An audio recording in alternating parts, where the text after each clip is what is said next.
2019 ఎన్నికల నాటికి అసెంబ్లీ సీట్ల సంఖ్య పెరుగుతుందంటూ అటు కేసీఆర్ ఇటు చంద్రబాబు హామీ ఇస్తూ ఇతర పార్టీ ఎమ్మెల్యేలను తమ పార్టీలోకి చేర్చుకున్నారు. అయితే ఇప్పుడు వారికి కేంద్రం షాక్ ఇచ్చింది.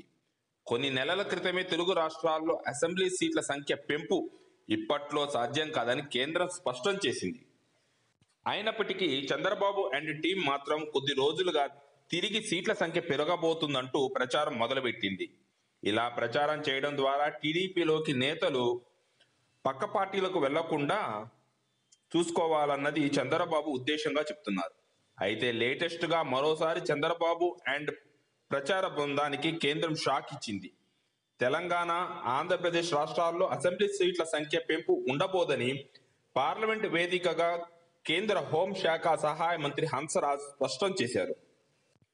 టీఆర్ఎస్ ఎంపీ కొత్త ప్రభాకర్ రెడ్డి అడిగిన ప్రశ్నకు హంసరాజ్ సమాధానం ఇచ్చారు. సీట్లు పెంచాలంటే రాజ్యాంగంలోని 170 ఆర్టికల్లోని 3వ నిబంధనను సవరించాల్సి ఉంటుందని, కానీ ప్రస్తుత పరిస్థితుల్లో అది వీలు కాదని తేల్చి చెప్పింది. 2026 తర్వాతే దేశంలో అసెంబ్లీ సీట్ల సంఖ్య పెంపు ఉంటుందని, తెలుగు రాష్ట్రాల్లోనూ అప్పుడే నియోజకవర్గాల సంఖ్య పెంపు ఉంటుందని హంసరాజ్ తేల్చి చెప్పారు. తెలుగు రాష్ట్రాల ప్రభుత్వాలు సీట్లు పెంపును కోరుతున్న మాట వాస్తవమేనని, కానీ ఇప్పట్లో కేంద్రానికి ఆ ఆలోచన లేదన్నారు. దీనిపై న్యాయశాఖ సలహా కూడా తీసుకున్నామని, కేంద్ర అటార్నీ జనరల్ను కూడా రాజ్యాంగ సవరణ చేయకుండా సీట్లు పెంపు సాధ్యం కాదని సలహా ఇచ్చినట్లు హంసరాజ్ వెల్లడించారు.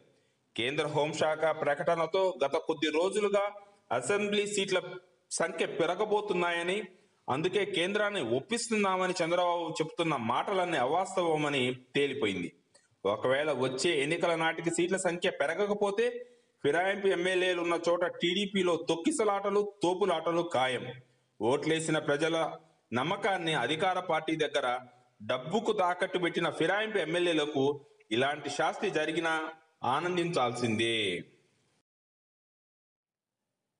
ఈ వీడియోపై మీ కామెంట్స్ను తెలియజేయండి.